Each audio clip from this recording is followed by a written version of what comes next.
Hello guys, Basilius here. Today we'll be doing an EU4 guide for Jaunpur. Jaunpur is one of the biggest nations in India with 1444 start date. The first thing you want to do is get a leader for both of your armies and move them towards the Delhian border. Next you want to rival Delhi, the Bamanis, and Malwa. After that you want to start improving relations with Vijayanagar, and give the +1 power points to every estate except the Joins and the Amirs. Be sure to also give out established Rajput regiments to the Rajputs. Now also give out Brahmin legitimacy to rule to the Brahmins and summon the diet, then seize land. Choose the diet that's best for you.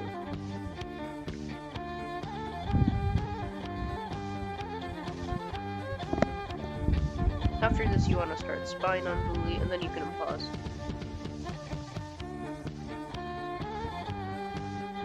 After this you want to take land acquisition.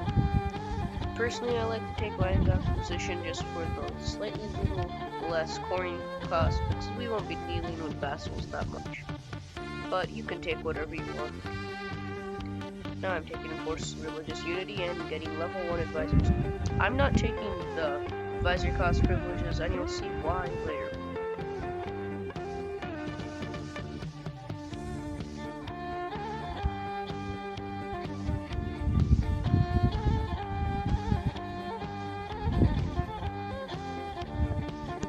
Start preparing for a war with Delhi, and do not support Shirhin's independence. As you can see, that small event chain is one of the unique events that Jaunpur gets that asks Malwa to release one of its vassals. This time it actually worked, but we're not going to be attacking them.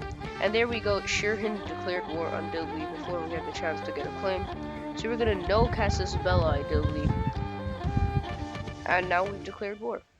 So since we know casus belli Delhi, we will get an extra aggressive expansion. But the real issue is -2 stability and 2 war score. So stab up with your admin mana, and this war should be very easy.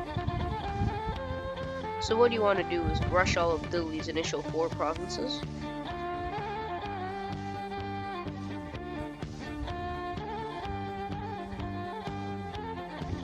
And since Delhi does not usually get any strong allies at the start of the game, you can easily win this war. As you can see, the aggressive expansion from that is not very high. Nobody will be joining a coalition. About that.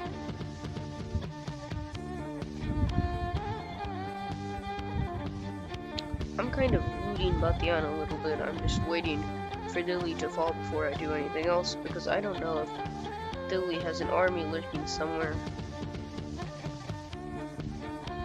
As you can see now, I'm sieging down Bangladesh, and we want the siege of Delhi.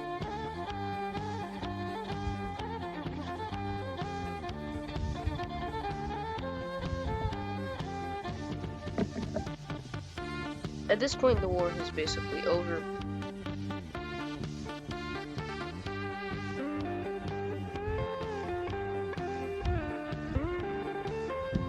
Now I'm hoping to siege down the rest of the people that Delhi was allied to, including Bangladesh and Mewat. If Delhi allies someone big like Bengal, I recommend you just restart. Here we go, I start converting a province because I noticed my ruler is a zealot. It's always good, and then I boost my stability up to 0.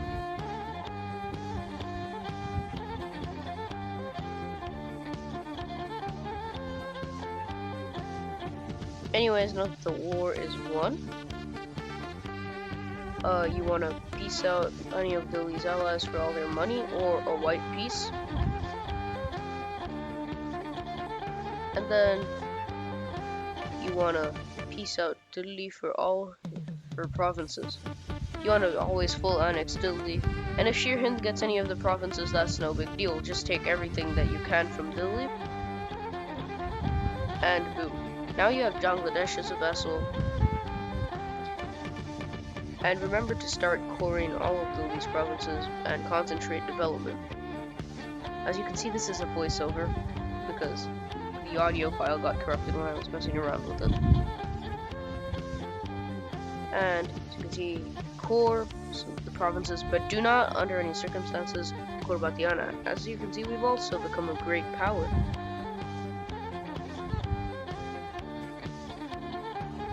I'm also hiring 4 Rajput regiments. And if anyone joins the coalition, don't worry, nobody really cares, and nobody will declare because they're all scared of you. Also give out strong duchies. It's just useful because you have 2 vassals, both of them are taking up slots.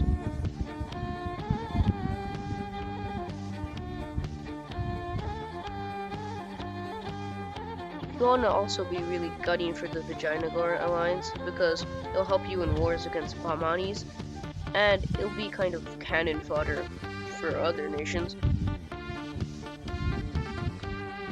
I also like allying Vijayanagar because it's near the south, and I generally don't expand there unless I'm playing as Bengal or Gujarat. Though I'm consolidating all my regiments and rivaling Shirhind, you also want to rival Shirhind. As you can see, I've split up my armies, and now that some of my provinces have almost been cored, I'm preparing for some wars. So now that Delhi and Panipat have been cored, you want to just wait for Upper Doab to be cored. Here we go, Upper Doab's almost been cored, and now that it's been cored, be sure to make Delhi a state, but you don't need a full state, and then you can click the decision Sultan of Delhi. I'm just checking the Jaunpuri ideas, but I will take the new Delhian ideas just because. And there you go, you formed Delhi. This is probably the strongest point you can ever form Delhi as, because Shirhind you have to fight Jaunpur, and the rest you get full aggressive expansion for. So this is probably the way you get the most land with the least aggressive expansion, even though you have to no-cast a spell as someone. Now you want to declare a reconquest war on Shirhind. As you can see, Multan has already beaten me to it, unfortunately. Sometimes Multan will do this, and sometimes Multan will not. And as you can see, I have not given out the advisor cost privileges, and I'm pretty lucky. Now that Shirhind is gone, you won the war with Shirhind, full annex them, and state everything up.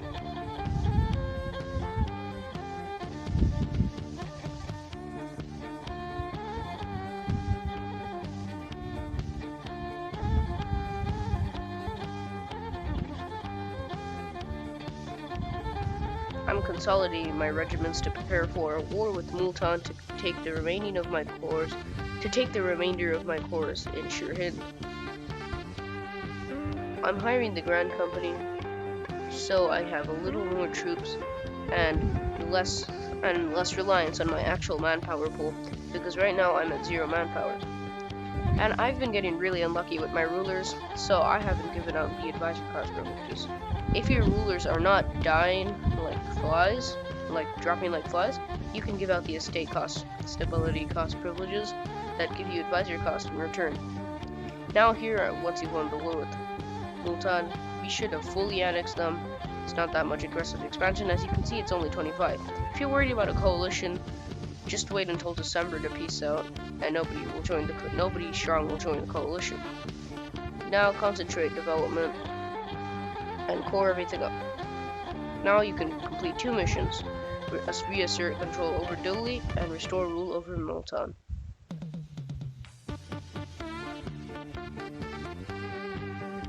As you can see here, I'm kind of focusing on improving my economy. You start off with quite a bit of Doab and a lot of Lahore, and you also have a little bit of the Bengal trade node. I suggest that as you expand throughout India, you kind of feed all your trade to Gujarat, because that's the best trade node in India. It gets all of the trade. So I've improved a few trade centers here and there, You don't have to, but here in this case, I had some spare money, and it improved my income by 0.50 ducats.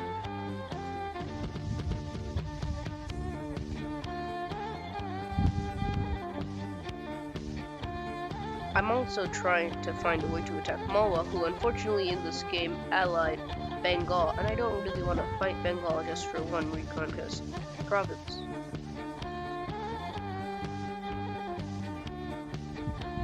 So you can see I'm preparing a war for Kashmir, and since Kashmir has a core of mine in Margala, I will be attacking them just for that province.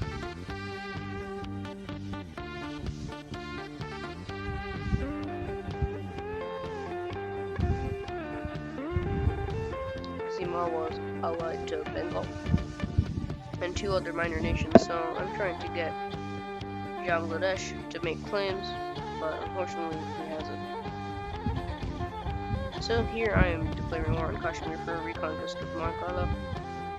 It should be a relatively easy war, and you shouldn't have an issue unless Kashmir allies someone big like the Timurids or Bahmanis.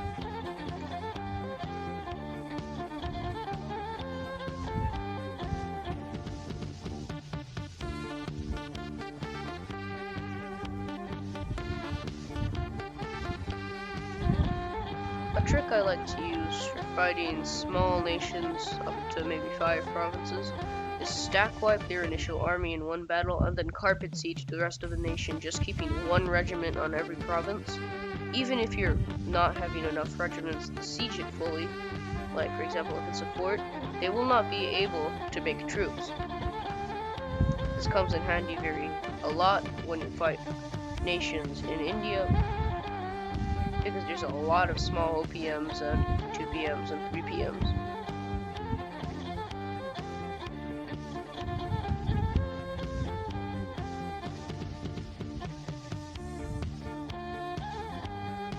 You also want to keep converting all your provinces as you do this,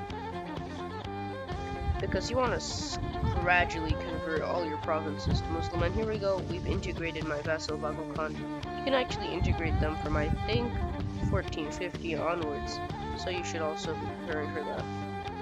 Here I accidentally pressed the escape button, taking me to the menu.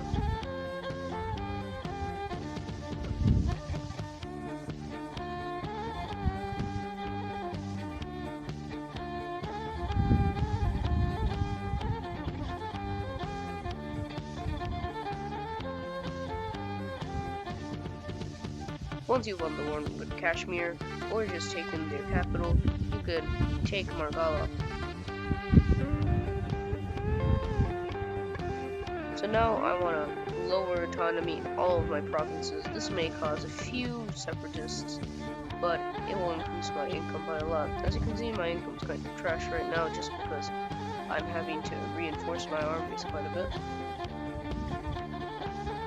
One of the most satisfying things I find in EU4 is just lowering autonomy everywhere and just seeing your income spike.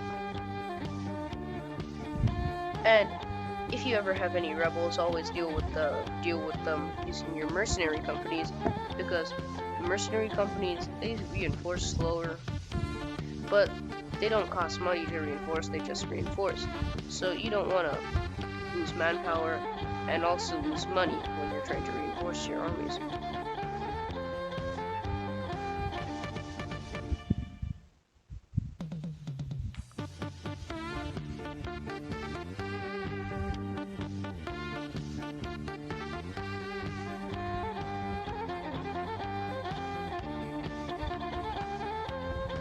Another tip I have for the economy in India is always dev in your farmland provinces.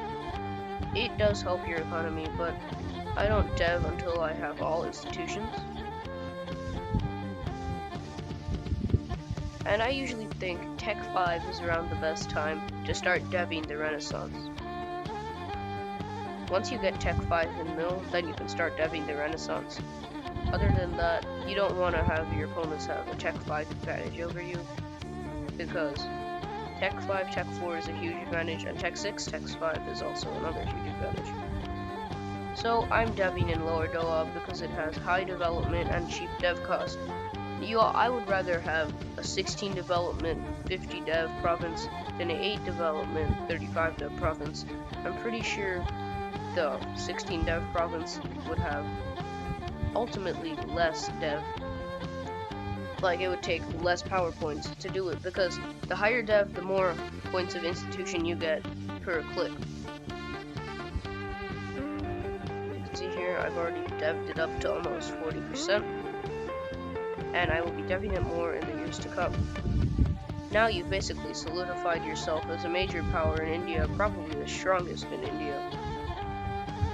At this point, you can just be following your mission tree, giving you claims on Bengal, Mewar, the Bahmanis, and really half of India. Well, not even half, more like 90% of India. Soon you'll be able to form Hindustan and make Delhi great again. I hope you enjoyed this guide, and thank you for watching. Any advice would be really appreciated, and if you do have any advice, post them down in the comments below. Goodbye.